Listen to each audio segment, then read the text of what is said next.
Okay, I think most people have joined now, so we will get going. Hello everyone, and a happy new year. Welcome to our 13th online workshop, Are Flozins a Treatment Breakthrough for Alport Syndrome?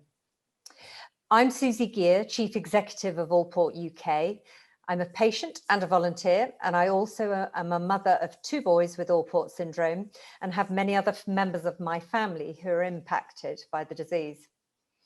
I am unexpectedly hosting today's workshop as Patrick Walker, our regular patient moderator for these online workshops, got the gift of a kidney transplant over Christmas, and we wish him all the best for a speedy recovery.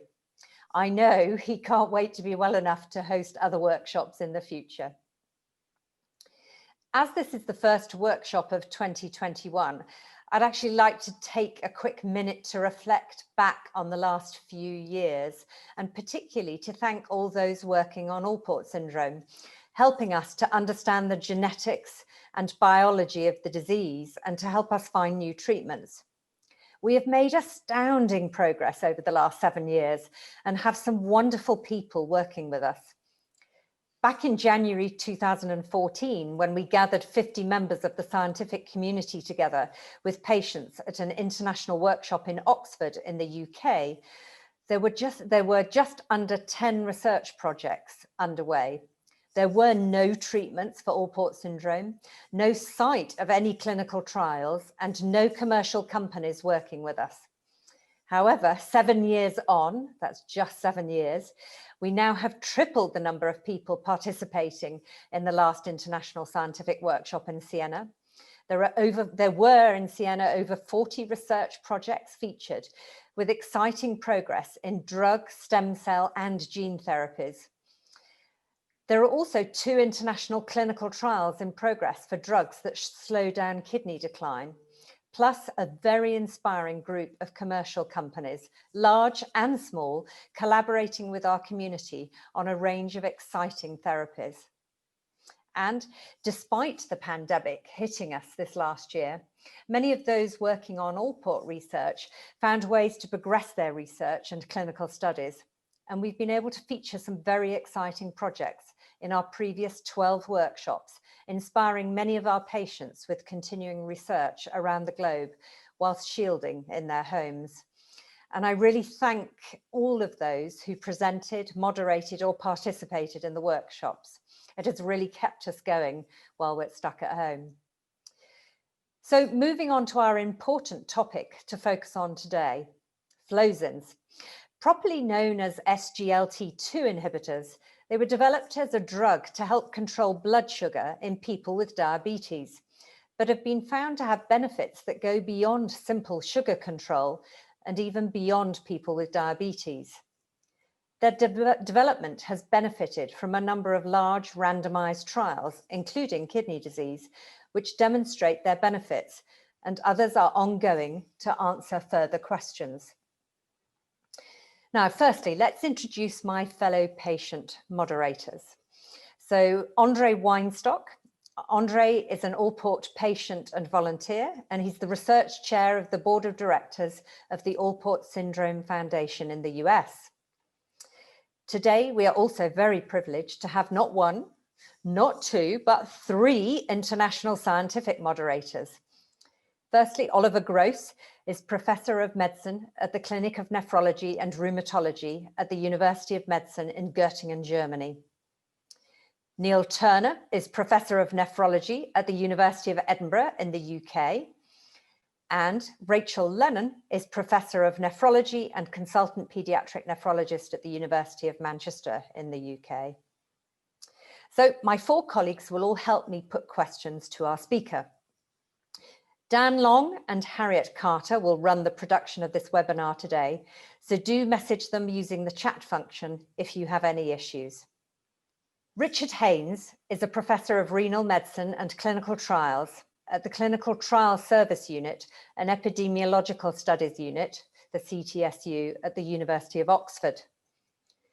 Richard was one of those who participated 7 years ago in the International Scientific Workshop we held at Oxford University. So it is with great pleasure that we welcome Richard today to talk to us about the Flozins studies. Richard, could you please share your screen with us?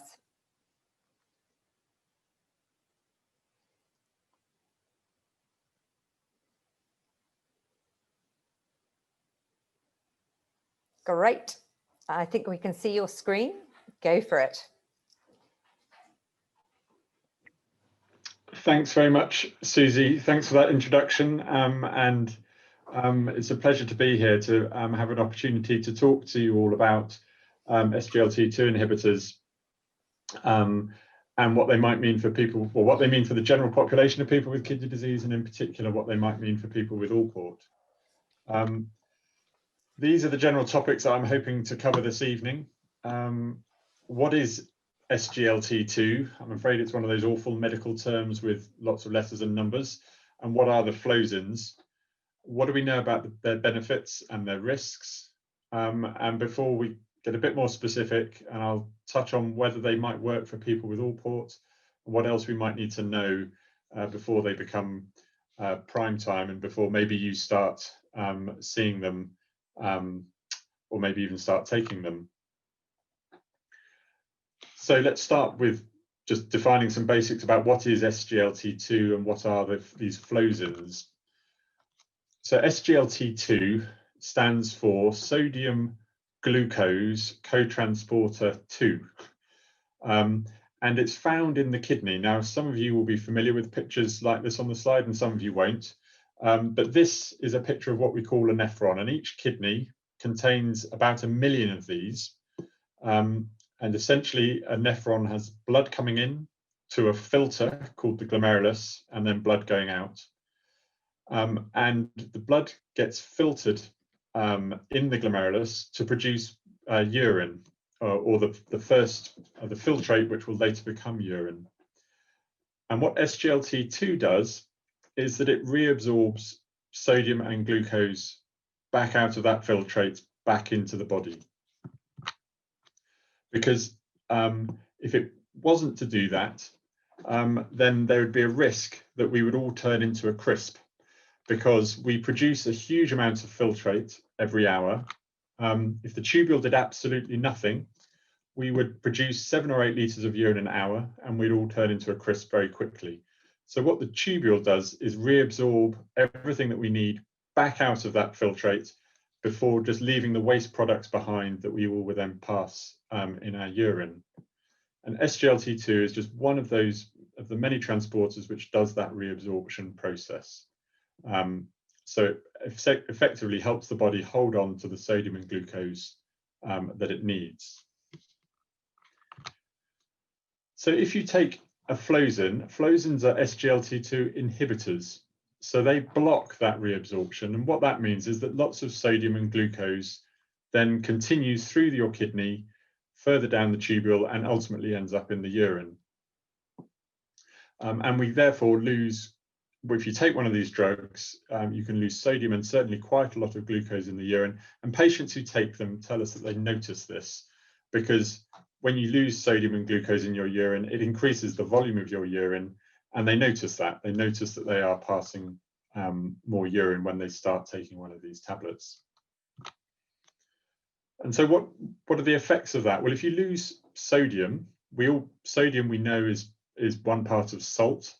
And many kidney patients know that salt is something to be avoided because it can put your blood pressure up. And if you lose sodium in your urine, then it can lower blood pressure. And Flozins do indeed lower people's blood pressure by a small amount. But as Susie said, the reason these drugs were developed was to be another way of getting glucose out of the body for people who couldn't control their blood glucose well. In other words, people with diabetes. And if you lose glucose in your urine, this will lower your blood sugar, and it will lead to weight loss ultimately. And the reason that there's a picture of a can of Coca-Cola on the slide is because the amount of sugar that you lose per day taking one of these tablets is about equivalent to the amount of sugar in a can of Coca-Cola. So you can lose quite a lot of glucose this way. But just to say that you just lose sodium and you lose glucose in your urine is a bit of an oversimplistic description of what these drugs do, and they have lots of other effects on the body's metabolism, and which a lot more attention is being paid to now that we know quite how beneficial these treatments are. So the title of my talk was "An apple a day to keep the doctor away?" ? And so what has all of this got to do with apples? Well, the reason is that Flozins have actually been known about for a very long time, nearly 200 years. Because they are all related to an extract from the bark of an apple tree called Flozin. There's the chemical structure of Flozin on the slide here, but it's been known for a long time that Flozin has these effects, like taking a Flozin, but it wasn't practical to use it as a treatment because, for various reasons, it wasn't very well tolerated and didn't work particularly well, but could be used in experiments. But that's the link with apples. Now, as I say, nearly 200 years on, there are many more Flozins on the market than just, we don't have to go down to our apple tree in our garden and chew on the bark. And you can, what I've listed on the slide are probably the most common Flozins that are currently available at the moment. And you can see that they've been on the market, being used by doctors for 8-9 years, made by a wide variety of different companies. But needless to say, this slide will be out of date in the not too distant future, with more Flozins on the way. So that's what Flozins do. And now I suppose we need to think about what are the benefits and potential risks of taking them. So Flozins have been trialed in about over 70,000 participants now have taken part in trials of Flozins with one condition or another, which makes them one of the most tested treatments in the history of medicine. There aren't many treatments which have had trials with nearly 70,000 people in them. So that gives us really good information. And as Susie said, these treatments were developed for people with diabetes primarily, because they thought if we could control people's blood sugar, that would be a good thing. And this is just another way of doing it. So they were first tested in people with type 2 diabetes. This is the sort of diabetes that people develop in adulthood. And as expected, these tablets were shown to reduce blood sugar, not by a huge amount, but by a useful amount. When new treatments for diabetes are developed, after a problem about 15 years ago, many of the regulatory agencies around the world, so those are the government departments that regulate the uses of medicine, said that any new treatment for diabetes needed to have trials done to show that it wasn't harmful to people's cardiovascular system, so their heart and circulation.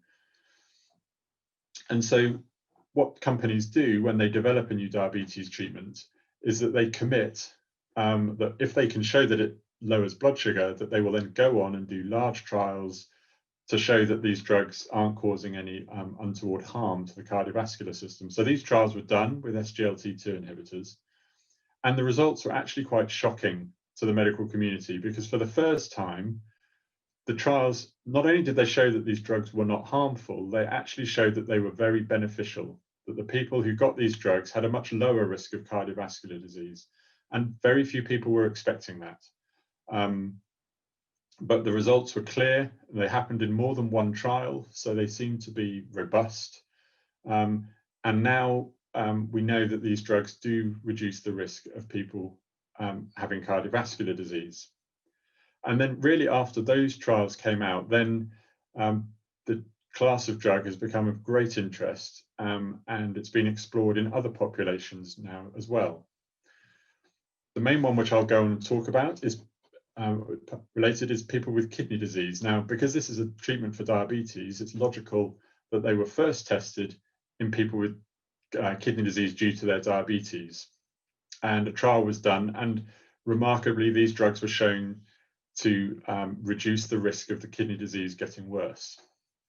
And then more recently, they've also been tested in people with heart failure, where people's hearts don't pump strongly enough. And they've been shown to reduce the risk of people having to be hospitalized for that condition or indeed dying of that condition. So these drugs, which were initially simply developed as a new treatment for diabetes, have actually now blossomed into a whole variety of different conditions.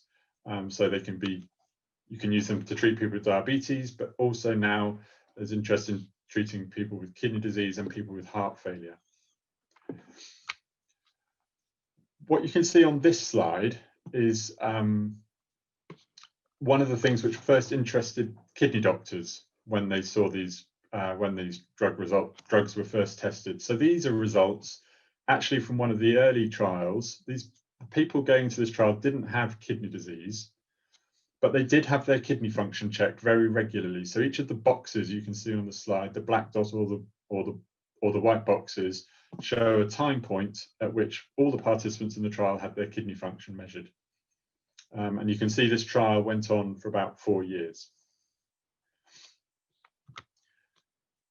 What you can see with the people with the open boxes, the white boxes, is a fairly linear decline in kidney function over time.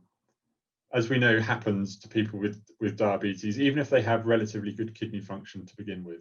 So this, for those of you familiar with the numbers, estimated glomerular filtration rate up the left-hand side here, you can see they start off at about 75, so pretty normal kidney function for the people in this trial, but a fairly linear decline in the people in the placebo group, as we would expect.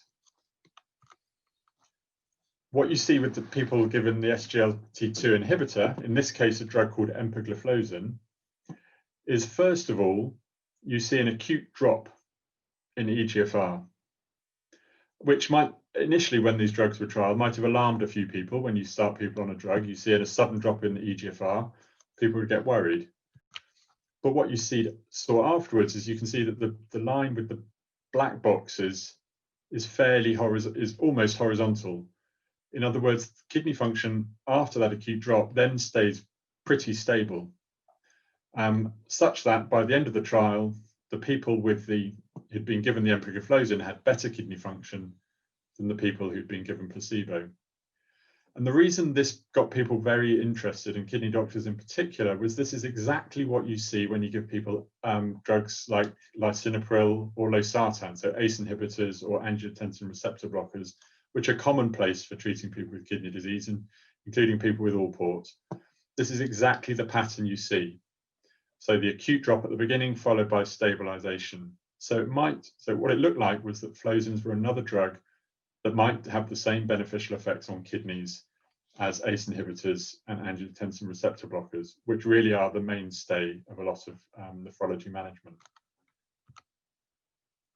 So there have been a number of trials done or ongoing to explore this further, to see whether that effect that I've just shown you here on kidney function actually translates into meaningful outcomes for patients. So does it prevent them from needing dialysis or needing a kidney transplant?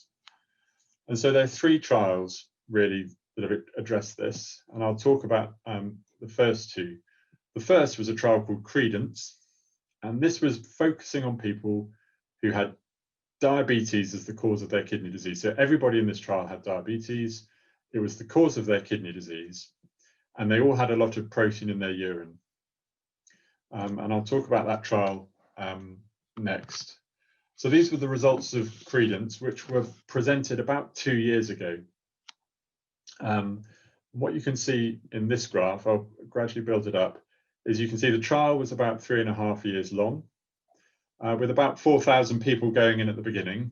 And you can see that over time, these participants, some of them developed what we call a kidney outcome, which was essentially going on to dialysis, having a kidney transplant, or losing a lot of kidney function such that the EGFR halved from where they started. So if they started at 50, it went down to 25, so lost a lot of kidney function. And this is what happened over time in the people given placebo. You can see gradually over time, more and more participants had that outcome. If you gave people, in this case, canagliflozin, another one of the Flozins, you can see that substantially fewer of these participants went on to have that outcome than the people given placebo. And in fact, for those of you mathematically minded, that risk was reduced by about 1/3, which for a treatment for kidney disease is a pretty big treatment effect. So that was really exciting, and showed that these drugs worked for people who had kidney disease due to their diabetes. The next trial was a trial called DAPA-CKD. Not a very imaginative trial name, as you can see, because the drug being tested here is called dapagliflozin. And this is exactly the same graph, showing that the people given dapagliflozin were less likely to have a bad kidney outcome than the people given placebo. So very similar to what I've just shown you. And you can see, if anything, that treatment, the effect was a bit bigger. But what was really interesting about DAPA-CKD was that they didn't just recruit people with diabetes. They recruited people, about 2/3 of their population had diabetes, but 1/3 did not. And here are the results, show on the left-hand side, showing you what happened for the people who did have diabetes. And then on the right-hand side, showing you the results for people who did not have diabetes. And this isn't spot the difference. This is really just look how similar they are, that the effects of this treatment seem to be very similar, regardless of whether the participants had diabetes or not. And this is one of the standout moments, really, because it's maybe not that so surprising that a treatment for diabetes would benefit people with diabetes. But what this is showing is that a treatment designed to target diabetes is having big benefits even in people without diabetes. So this was really exciting. And this graph here is showing what that effective treatment, the little black box, is showing what the effective treatment was in different types of people going into that trial. And you can see it didn't matter how old people were, the effects are pretty much the same. Didn't matter if you're a man or a woman, the effects are pretty much the same. I've already shown you whether you had diabetes or not, the effects are pretty much the same. Whether your kidney function, your eGFR was more or less than 45, pretty much the same.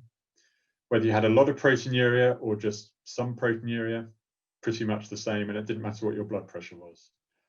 These drugs seem to have beneficial effects across the board. Whichever type of participant they looked in, they seem to have similar effects. So what do we know about these flozins then in chronic kidney disease? Well, we've got 2 trials showing that they work in people who have diabetic kidney disease who also have a lot of proteinuria. We have the Credence trial, which was exclusively people with diabetic kidney disease with proteinuria, and we have DAPA-CKD, which is about 2/3 of the population had that. We have evidence from one trial that they work in people with other forms of kidney disease who don't have diabetes. But again, everybody in DAPA-CKD also had to have proteinuria. So what we don't know about, or is less clear, are people with lower eGFR than went into these 2 trials, because they had a limit below, if your eGFR was less than 30 or 25, you didn't go into these trials. So we don't know the benefits of these drugs if your eGFR is a bit lower than that. And we don't know the benefits of these drugs if you don't have proteinuria, because both of these trials included people with proteinuria. And for people without diabetes, one trial probably isn't enough, especially if it was only a subgroup of that trial. So although it looks very promising, I wouldn't say it's completely secure. And it will be very useful to have more trial data.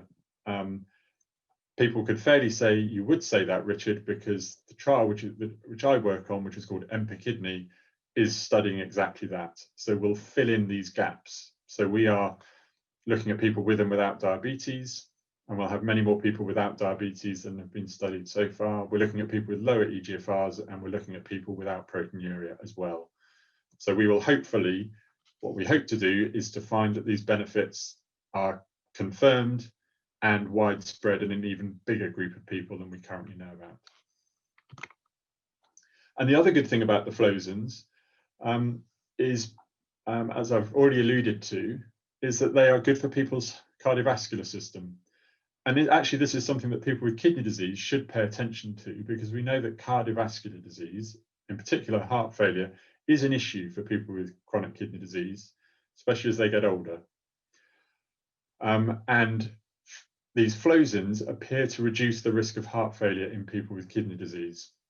So they do seem to be a very good drug. They're a drug which can not only reduce the risk of kidney disease getting worse, but also reduce one of the other major health risks for people with kidney disease, which is heart disease. They do seem to be good news on both counts.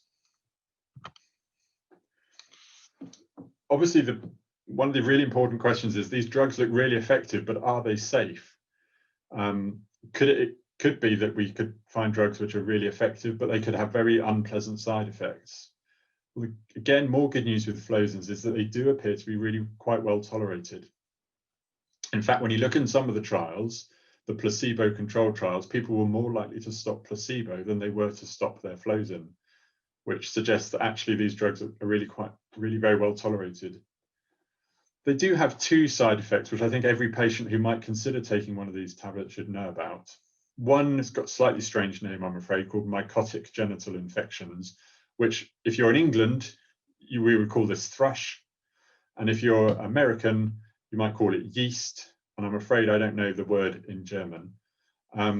But these are infections which are relatively common if people have diabetes, easily treated, but can be a bit of a nuisance. People don't normally need to stop taking the medication if they get one of these infections, but they do need treatment for the infection. And so it's more of a nuisance. The more serious side effect is something called ketoacidosis, which is a big problem for people with type 1 diabetes. Ketoacidosis is where the diabetes gets out of control and people can become really quite unwell with it. So people with type 1 diabetes, these tablets, it's questionable whether they're recommended. People with type 2 diabetes, ketoacidosis is actually very, very uncommon. So it's probably, on the risk-benefit scale, probably a reasonable risk to take, but it is a risk that exists. So they're not completely safe. No tablet is completely safe. They do have side effects, but overall they appear to be reasonably safe and well tolerated, like I say. So just finally, for some of the more scientifically minded, this is a nice cartoon. So I just want to come back to this cartoon of the nephron, just to try and explain how these tablets might actually work. And this is just one potential explanation. There's a lot of research going on into others. But just to remind you again, this is the nephron. So we've got blood coming into the nephron here. It goes into this glomerulus, which is this sieve, if you like, and under pressure, the blood is put under pressure and fluid filtrate comes out here into the urinary space. And then the blood leaves the glomerulus this way. And as I'm going to show you, the Flozins block SGLT2, which is shown by these bits here. So what we have here at the moment is we have a glomerulus working very hard.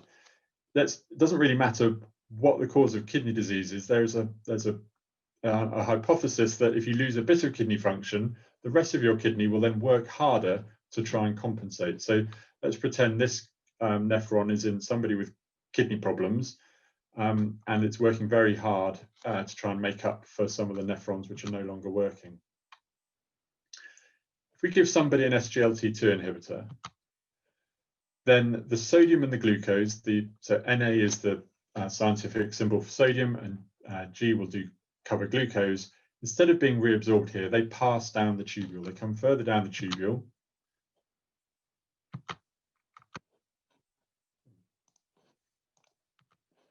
And in particular, the sodium comes down here.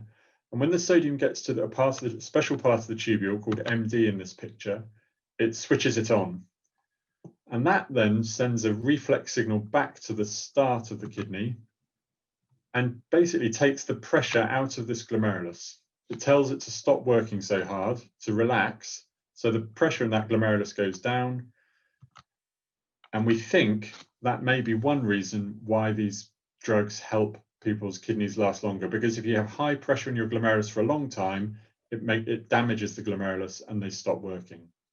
But if we can reduce the pressure in that glomerulus, as these drugs may do, then we may be able to keep the glomeruli and the kidneys working for longer. So that may be just one reason how these drugs work. So might they work in people with Alport? Well, I think the answer is yes, they very well might, because what I've shown you already is these drugs that work whether or not you've got diabetes or not, but they also appear to work regardless of what the cause of kidney disease is. And I showed you it didn't matter what your kidney function was, what your blood pressure was, for example. There really doesn't seem to be any form of any marker to show us that the drugs work better or worse in any people. So it may well be that they work just as well in Alport as they do in other people with other forms of kidney disease. The only thing I would say is that if we don't really know what's going on in people, in particular those people without proteinuria, and we need more trial evidence for that. So there is some uncertainty there, but otherwise, I think we probably expect the benefits in Alport to be similar to other forms of kidney disease. So what do we need to know before these drugs really become mainstream? Well, I think for adults, we need more data from people without diabetes. I've shown you that there is one trial showing some potential benefit, but it would be good to have more evidence to strengthen those conclusions. That evidence probably doesn't need to be Alport specific evidence, just more evidence to support the concept of treating people without diabetes. I think for children with Alport, the question is slightly different. I think there is a bit more uncertainty in earlier forms of kidney disease, and obviously safety would be a particularly important question that would need to be addressed satisfactorily before these treatments were given to children. So in summary, what I've tried to tell you is that Flozins do appear to be a very useful treatment with a wide variety of different conditions, including people with kidney disease. And the effects on kidney function appear to be consistent regardless of the cause of the kidney disease. And in my opinion, I think they're likely to be useful for adults with Alport, certainly, and ideally with more evidence, they may well become used in children as well. So I'll finish there, and thank you very much for listening. Richard, thank you very much indeed for a fantastically clear talk. Actually, I'm feeling like I understand the dynamics of how it works and how it works differently to the ACE inhibitors, although it's a really intriguing mechanism and quite something to see the number of patients that have been going through the studies. We have a question from an anonymous attendee. Is there a risk of blood pressure becoming too low if also taking ACE inhibitors daily? Would it mean more regular checks on your blood pressure? And is the dosage increased in a similar way to ACE inhibitors to get maximum effect, or is it a generic dosage? Okay, I'll start with the last question because it's the easiest one. It's just it's a fixed dose. That's one of the beauties of these pills. There's none of the titration which you have to go through with ACE inhibitors. You just take one tablet a day and you're on full dose right from the start. The effect on blood pressure is relatively small. It's about 5 millimeters of mercury lower systolic blood pressure. So there may be some people who, if they're on a full dose of an ACE inhibitor, already have a very low blood pressure and won't tolerate it being lowered any further. But I would suggest that would be a minority of people. And if they were on other blood pressure pills as well as an ACE inhibitor, then those could easily be stopped in favor of starting the SGLT2 inhibitor, if need be. Great. Well, one further question we have from another anonymous attendee. When realistically would they be available for kidney patients? And are you able to suggest to your own consultant that you're aware of the drugs or would be approached and suggested it may benefit you? So I think when they're going to be available is a good question. For people with diabetes, canagliflozin does now includes kidney disease on its label, as we say. So that means it's a licensed indication. So for certainly for people in the US, for example, their doctors would be able to prescribe it for them. In the UK, if I can be a bit UK specific, we're still waiting for NICE to give their opinion. And the NICE opinion seems to be, if I'm being honest, progressing slightly slowly, probably in part, I'm afraid, due to COVID disrupting some of the usual processes. But we're still waiting for NICE to give their opinion, but that can't be too far off now. For people without diabetes, I think things are a bit further off. It may well be by the end of this year or even earlier that dapagliflozin, that was the DAPA-CKD trial, may well get a license for people without diabetes. But again, we don't know about other countries around the world when they will follow. So in all honesty, if you don't have diabetes, maybe towards the end of this year, more likely next. Okay, great. I'm going to pass over to my colleague Andre to ask some questions now. Thank you. Thank you, Richard. Excellent presentation and very insightful. So thank you for that.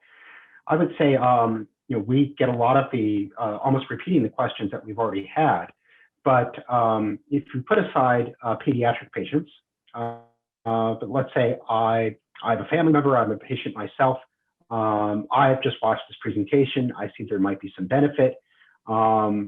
Putting aside whether it would be covered by my insurance or whether it was improved, what would your recommendation be saying, okay, I'm going to go to my nephrologist and say, I would like to work with you to get on this prescription?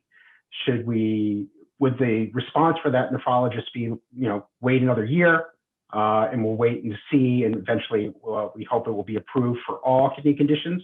Or would you encourage that patient and their doctor to work to come up with a creative way of how they might prescribe a SGLT2? Or are we going too fast for what we think the benefit might be? I think there's going to be a lot of enthusiasm for these treatments, and I can understand the desire to get on them. I think I would probably, though, recommend that people were patient and did wait for the official approvals to come through before they pursue it. Partly because it will be much easier at that point then to get onto the treatment rather than facing an uphill battle, and partly because as good as everything's looking, the whole reason that we have this regulatory process and review is to make sure that the results really are as good as they appear to be. And it might be that the regulators, when they dig around in the data a bit more, as they will, that they find things which might change what I've just said.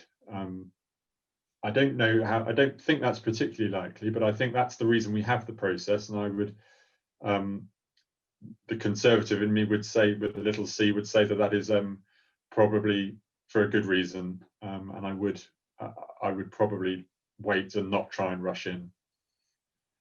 I mean, their benefits come over years. So I think waiting months to maybe 1 year is not going to have a big impact on how much benefit you would get out of the drug in the long term. Can you also describe what you think the landscape is for that approval process looking in pediatric patients? Yeah, so I'm not a paediatric nephrologist. I'm not an expert at development. So I think we have, well, Rachel's on the line.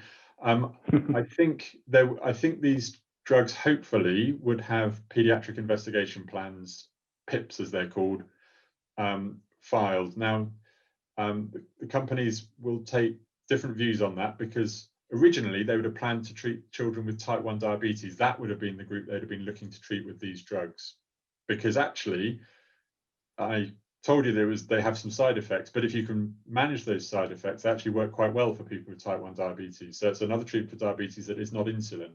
So that's quite good. But the concerns about ketoacidosis have probably made the companies more wary about developing them in children for type 1 diabetes. So what they need to do now is redirect themselves and actually think about developing them for people with children with kidney disease, with or without diabetes.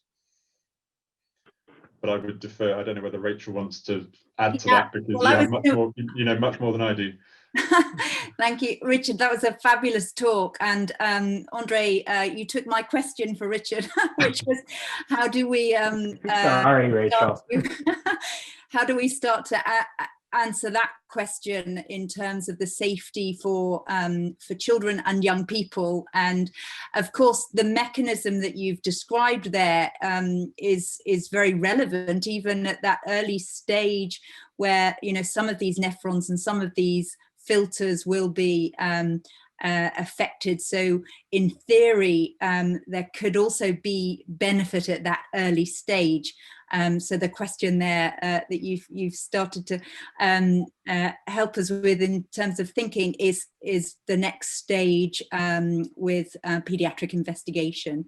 And I'm not aware of plans in the UK or internationally for that as yet, but I guess you know, it's partly our responsibility to be engaging with the companies to find out more about some of those opportunities.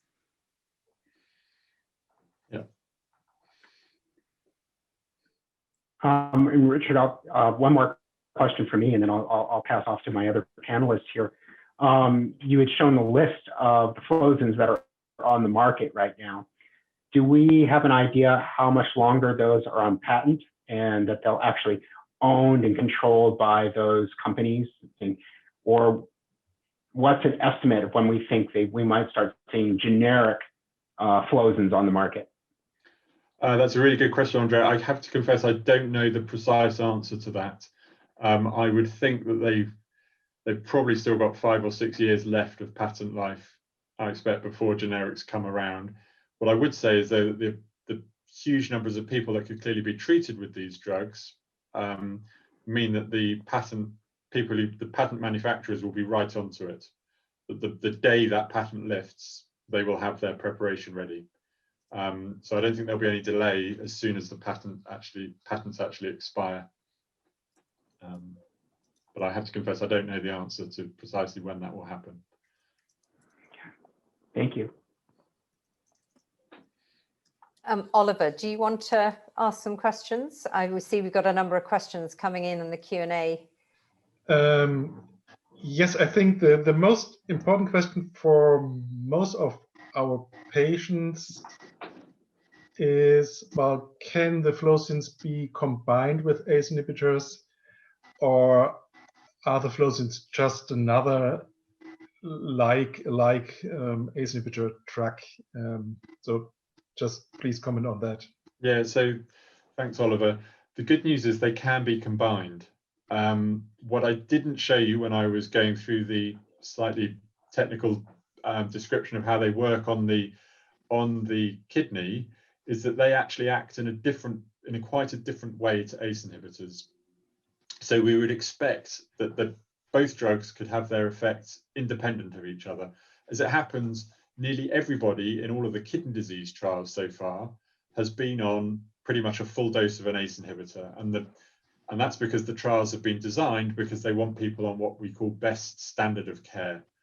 So they want people on the best possible treatment, and then they just add in the ACE inhibitor. So nearly all of the results I've just shown you were people who were already on an ACE inhibitor. What's the benefit of then adding in an SGLT2 inhibitor? So I think the answer is yes, they can be taken together and the benefits are additive.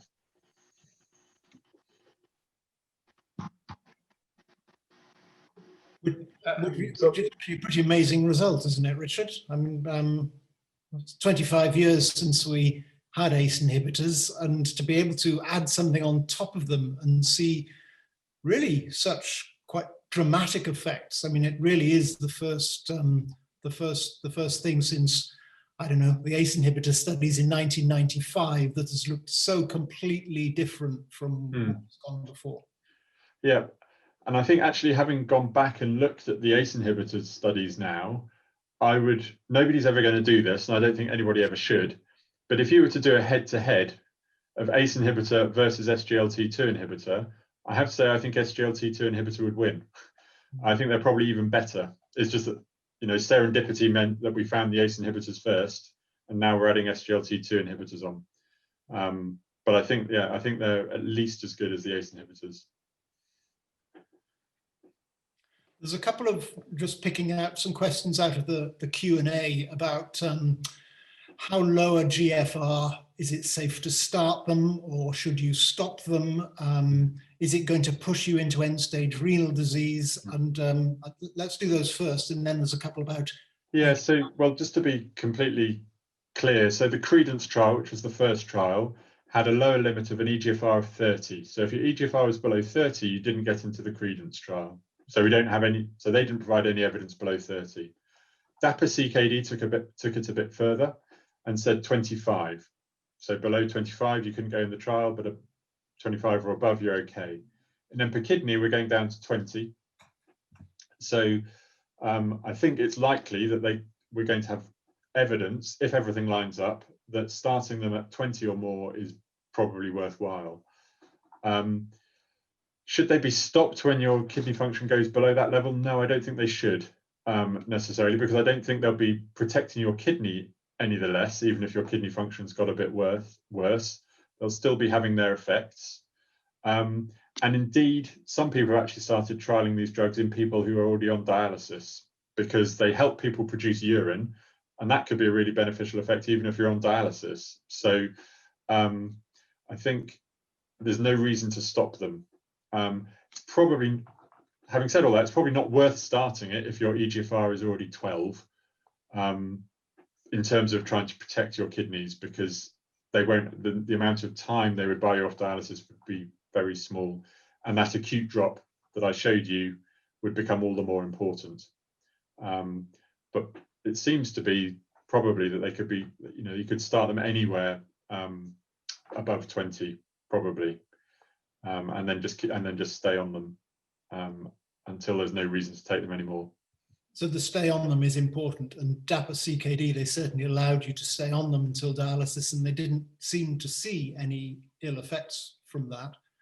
Yeah. Am I remembering right that in some of the studies, the patients who didn't have diabetes were less likely to become diabetic, and the patients with kidney disease were who didn't have any pre-existing heart failure were less likely to develop it? Yes, yeah. Both are true. Yeah. Perhaps the diabetes one is just cheating, because you're giving somebody a treatment for diabetes, so of course they're not going to get diabetes. But the heart failure one is definitely true, that the people with kidney disease were much less likely to develop heart failure if they're on one of these treatments.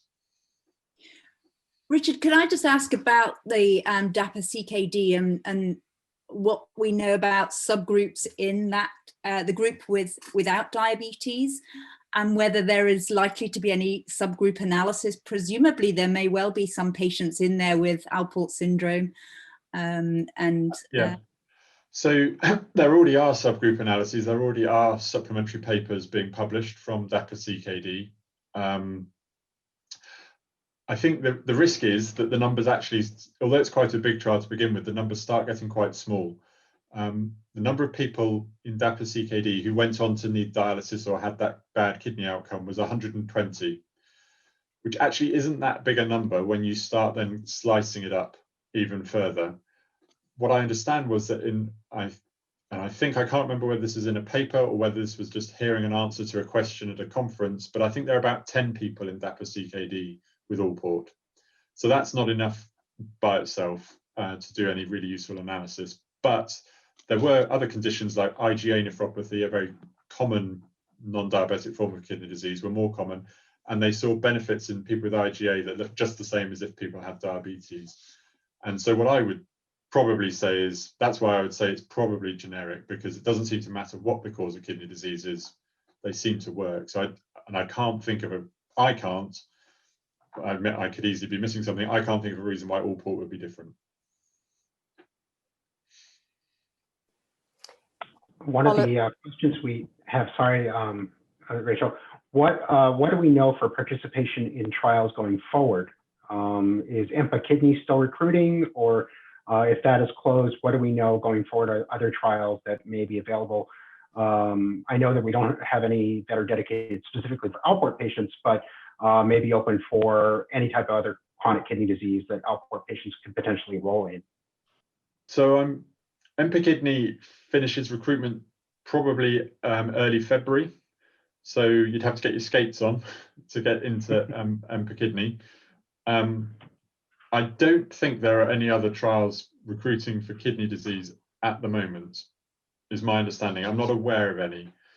Doesn't mean there aren't, but I don't think there are any large ones recruiting at the moment.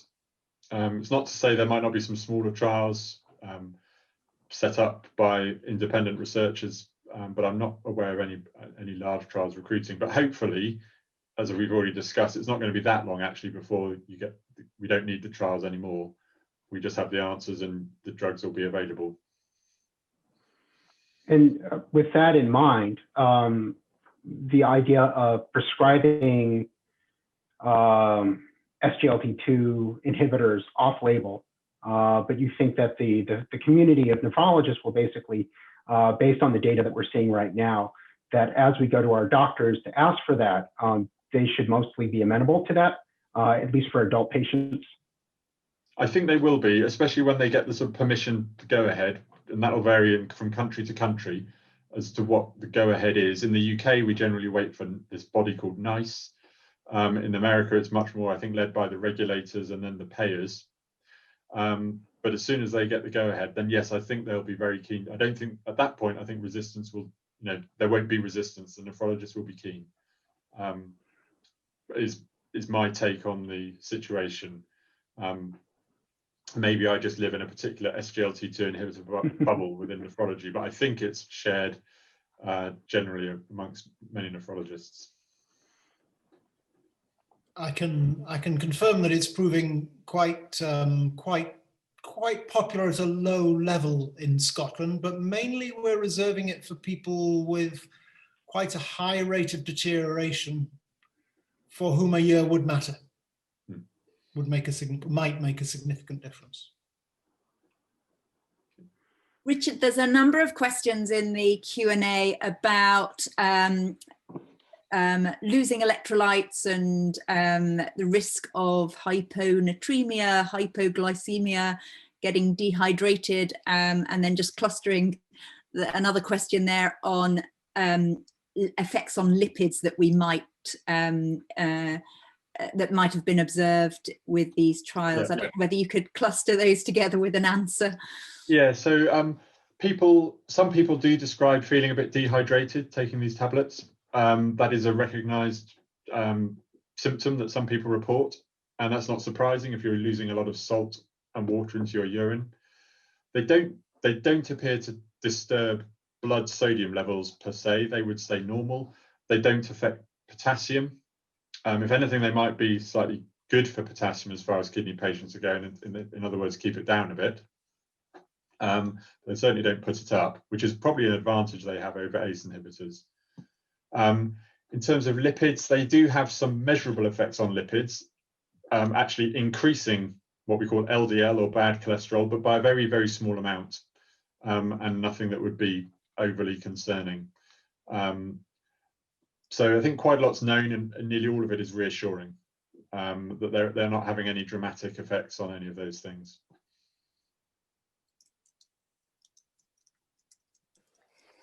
Oliver, is it worth you asking a couple of questions specifically, or sharing thoughts from a Germany perspective? Because we've got a number of German people online as well. Yes, so let's say we also had the question about how low should my estimated GFR be before I start Flozins, or is there a certain cut point where I should not start Flozins anymore?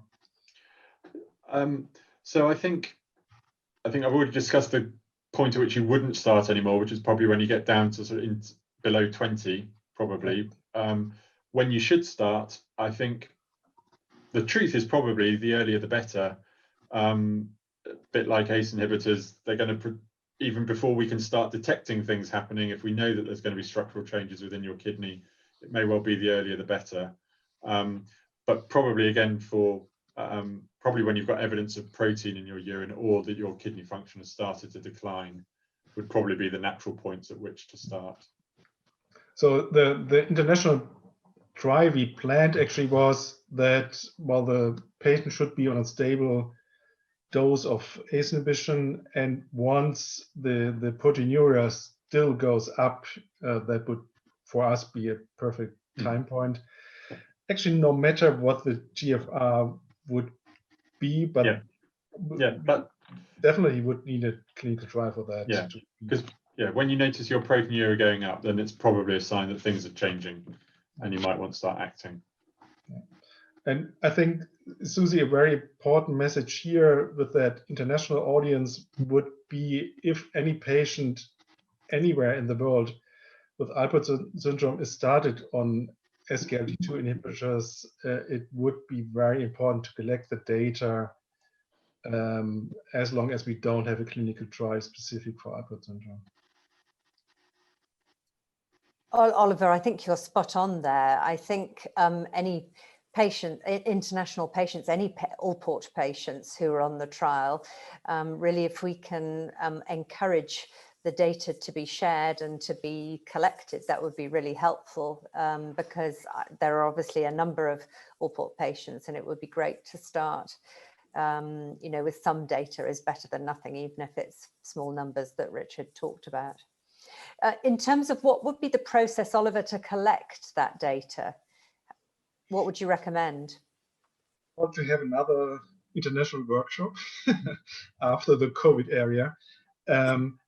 And well, let's say we are a strong international alliance, and we should ask the stakeholders once a year to collect the data.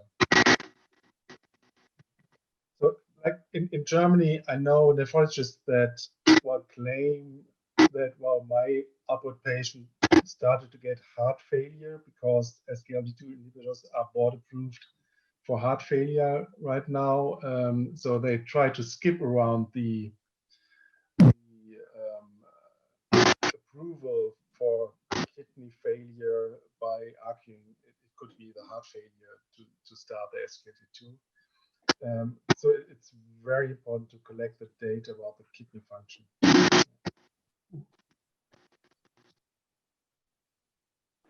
Well, we're having slight problems hearing you, Oliver, but there's also some background noise. I'm not quite sure where that's coming from. We just need to mute people who are not speaking if that's at all possible, but okay. You understand me, but not very well? Or? You're cutting in and out a bit, I'm afraid, which is not, we heard you very well to begin with. When you were closer to the screen, it was better. On your ideas, Oliver, for an international workshop, because our plans for our Beijing in-person workshop were obviously postponed last year because of COVID, the idea is potentially to get together to do an online workshop in August. So we stick with the towards the end of August, the dates, and do something. And I think the idea is to try and do something that focuses on clinical trials. And I think probably Flozins should be an important topic, but we should also get input from some of the other clinical trials that are happening. Richard, I don't know whether you have any, or whether our moderators have any feedback around, one of the questions was around bardoxolone and whether it would work with bardoxolone or not, because that's a trial that is ongoing with Reata at the moment. Richard, are you familiar with that? I'm familiar with bardoxolone. Again, I don't see why the mechanisms are completely independent of each other. So I don't think that being on bardoxolone would be a reason not to take an SGLT2 inhibitor at all. I'm not sure we know the real ins and outs of how either of the two drugs works. So the possibility of interaction positively or negatively would definitely be there. For people who aren't familiar, bardoxolone has this rather unexpected effect of increasing the GFR in damaged kidneys. In other words, it's doing exactly the opposite of what SGLT2 inhibitors and ACE inhibitors seem to do at the same time as protecting the kidney. So some people are a bit concerned about its long-term effects, but these are the kind of things that should emerge from long-term studies. Certainly in the short term, it seems to do good things to the numbers, but it hasn't yet been shown to reduce the kind of endpoints that Richard described, you know, people reaching dialysis or halving their kidney function. And actually it causes heart failure instead of curing it. I think these are all important interactions and things that we need to consider at our international workshop later this year, and we will feed into it. It would be really helpful to have you know, people from the different studies to actually report on, and so we can have a debate. And Oliver, as you rightfully say, have all the right people from our community around the world in the room to discuss and debate it. It might be worth us, in the meantime, having a further detailed chat about, you know, having a workshop for some of the clinicians who are involved in the trial, who might be able to help us with some of the data. I don't know whether that's feasible going forward, Richard, where we have ways of capturing things where we might be able to actually look at the Alport data in a particular way.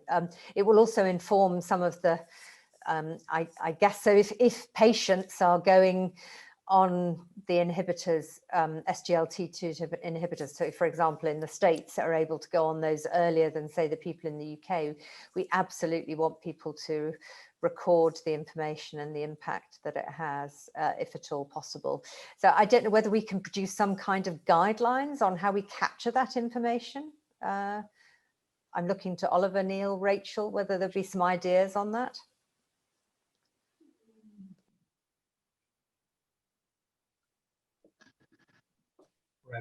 Yeah, go ahead, Oliver. Well, the guideline actually already exists in terms of that the FDA and the European FDA, the EMA, tell the companies that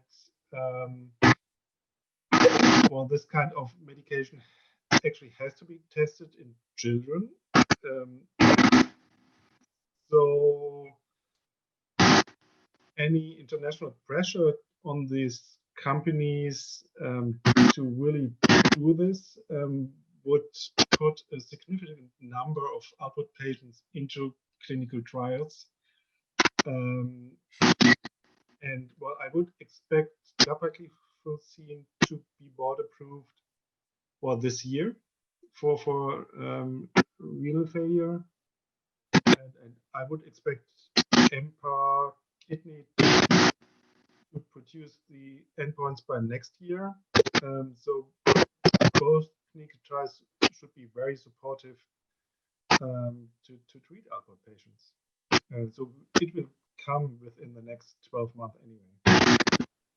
That's really helpful to understand. Okay, thank you for the clarification. I'm really sorry, Oliver, you're cutting in and out around that. It's one of those unfortunate things. I would add as well that yep. for any of the patients online, involvement with Alport UK, Alport Syndrome Foundation, you know, we having meetings like this, we and I think Rachel and I know Oliver, Neil, Oliver, you know, a bit of frustration in here because it's not like we're not trying, like going to Boehringer Ingelheim or AstraZeneca to say, please consider looking at Alport syndrome. Please consider looking at Alport syndrome. And seems that these pharmaceutical companies are, you know, they're sitting on diabetes, this huge disease, which is, you know, they're not worried about having to, oh, why do we have to look at this little disease, which has a few patients and we can, you know, make that, it's not really helping their bottom line. And the only way we're really going to get their attention, it's not going to come from, you know, Oliver can jump up and down until he's blue in the face. But we, the patients, have to say, look, we need this drug. You have shown that it's safe. What do we need to do to move the needle? It's up to us, the patients, to have to, we have the power to do that, but only if we speak in a unified force. We can use Oliver, Rachel, Neil, Richard as our vehicles to say, we'll back them. They'll take our message for us, but they can't speak on our behalf. It has to come from us and the message in there. And the way that we can focus that is from, you know, we have the Alport UK, we have the ASF as the mechanism. You don't have to write to a pharmaceutical company by yourself, but harness that energy and that passion into our organizations, and we'll help move this as a unified front. And I know we've written letters on behalf of you, Oliver, and met with these companies and tried to convince them. It's a little frustrating that it hasn't happened, but we have to keep on trying. You're right, Andre. We do need to keep on trying, and I know many people have been trying, so we will keep at it. I think on that note, any further questions for Richard from our panel? Can I ask Susie? It does relate to one or two of the questions that have gone by in the Q&A, but one of the expected side effects from drugs like this, perhaps, is that paralyzing the ability of the glomerulus to respond and giving people things which make them lose fluid ought to cause much more acute kidney injury. And Richard, again, I think this is one of the things which, interestingly, has not come through very much in the studies. Yeah, it's one of those, it's another paradox with these drugs. So you're exactly right that if you're, as you say, paralyzing the kidney, taking the pressure out completely, and dehydrating people to a certain extent, you would expect people to be more likely to suffer what we call acute kidney injury, which is a sudden change in drop in kidney function when you get unwell for whatever reason. Actually, in the trials, you see entirely the opposite.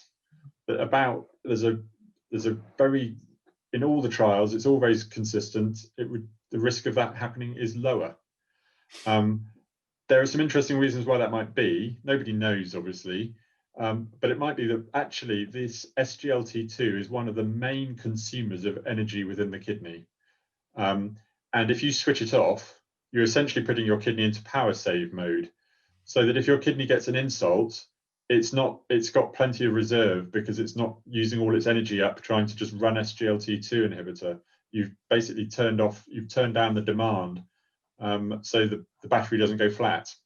That might be one reason, but who knows? But certainly it's not a hazard to be concerned about.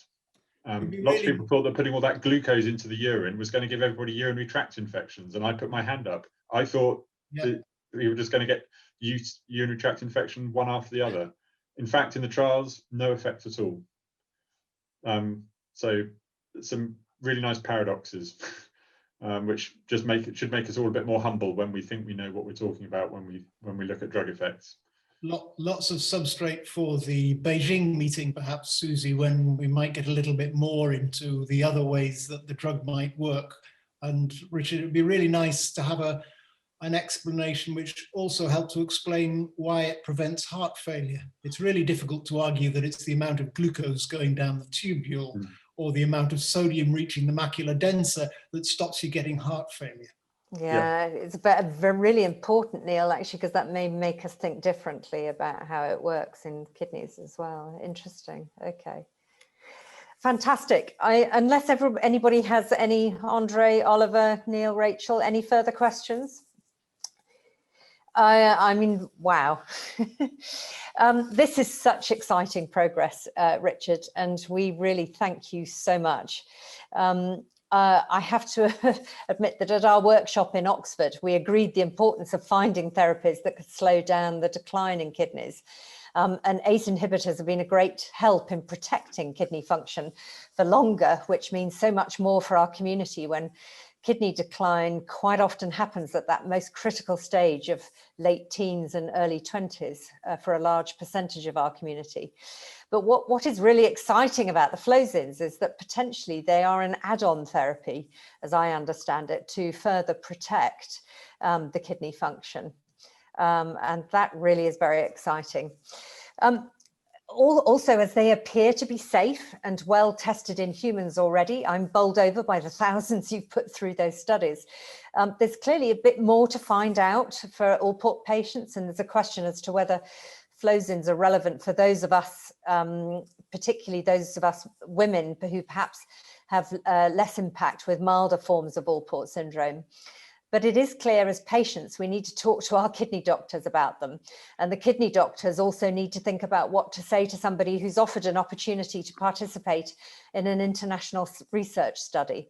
So an exciting topic all round to start 2021 with. Thank you. Enough from us. We will now want to hear from you, the participants. And it's an essential part of our workshops that we finish with a word cloud. Dan, I hope you're on point to actually put something into the chat. So if you have a look at that chat window for your link today, all you have to do is click the link, visit the site and submit one word that describes your feelings having watched the workshop today.